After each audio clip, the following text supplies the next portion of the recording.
Magandang araw mga kapilers. Dito sa Talisay, Batangas ay may madadaanan tayong tourist spot na kung saan ay nasa malapitan na ang lawa ng Taal at ang Bulkang Taal. Along the highway lamang siya dito na kung tawagin ng mga taga rito sa Barangay Buko ay Balid Birin Taal Viewpoint. Yan, may mga tumitigil din dito. Tigil muna tayo pansamantala. Ay, ayan, bukas na.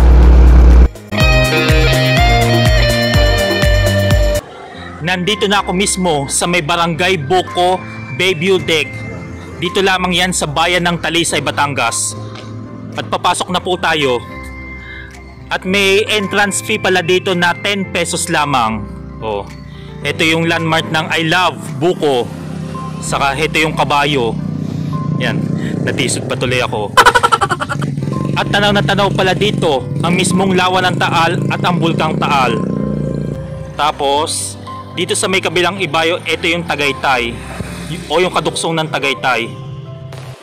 You know, perfect ang view. Panalo. Ito yung mahal na Birheng Maria na nakatapat o nakatanaw sa lawa ng Taal at sa Bulkang Taal. Ayon sa mga taga rito, ang imahe ng Birheng Maria ay mistulang iniwan dito na nakaharap sa Bulkang Taal at wala pa rin nakakaalam o nakakakilala sa ngayon kung sino man o ano ang dahilan ng naglagay nito. Dito sa may kaliwa ko ay ang imahe ni Saint Bernadette at dito sa may kanan ay ang poong Jesus Nazareno. Napakaganda pala dito at relaxing ang view at bababa na tayo dyan. Yan. Makababa nga din eh. Yun oh. May mga kubo-kubo pala dyan oh. Tayo'y sisinsay laang din eh kung anong meron pa ditong pwedeng makita. Ay, kasarap pala din eh kahit simple laang. Ngayon lang ako nakarating dito. First time ko. Bukod sa itaas ay may imahe ni Mama Mary dito sa baba. Isa pa ito sa mga malapit o ang lapit pala dito ang lawa ng Taal at saka mismong Bulkang Taal. Ito yung mismong lawa niya oh. May mga ilang lumot din. Saka ano pala, pwede kayong mangisda daw dito, sabi sa akin ni Kuya.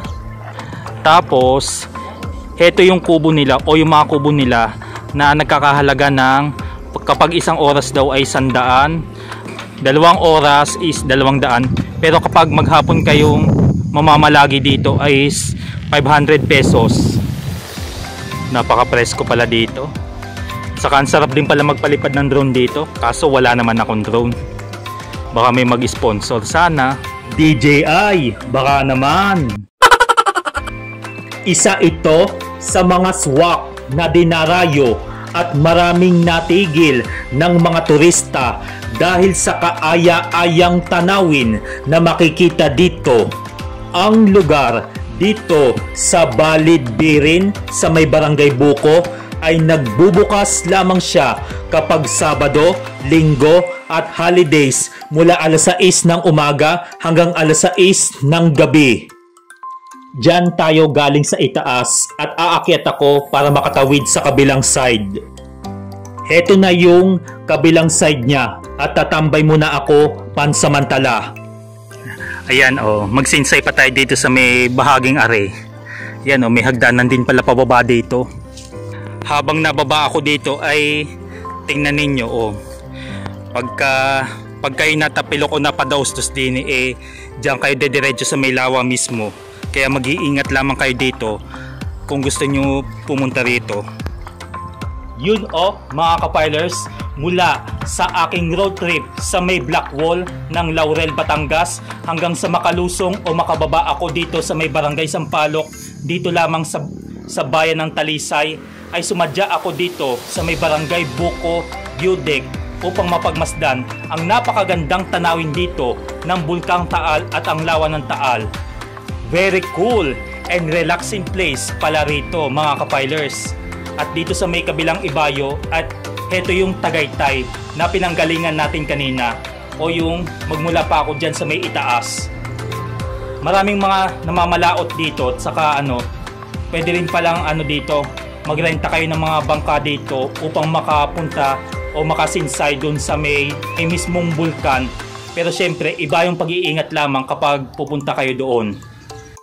Ayos na! Babalik na tayo! Ayan, ay nakasinsay po tayo sa napakagandang tanawin ng Buko View Deck. Tapos ang sunod na nating pupuntahan ay ang mismong Talisay Baywalk, na kung saan ay tanaw pa rin ang Bulkang Taal at ang Lawa ng Taal. Doon lang yun sa may katapat ng palengke o sa pamilihang bayan ng Talisay, Batangas. Uy, eto yung papuntang St. Mary's Mountain, oh. Sayang alam, sarado pa alang. Dito yung daanan papuntang Sungay o sa Ligaya Road, na isa sa mga daanan puntang Tagaytay. Pero next time na lang tayo dyan. At nandito na tayo mismo sa mismong bayan ng Talisay, Batangas. Ito yung mismong munisipyo nila at kakanan na tayo dito. At dito yung papuntang simbahan ng San Guillermo. At ito yung papunta mismo ng Talisay Baywalk. Malapit na tayo sa may Talisay Baywalk. Ito yung mismong pamilihang bayan ng Talisay, Batangas. At sisinsay lang tayo dito ng saglit. Nandito na tayo mismo sa may Baywalk at paparking lang tayo.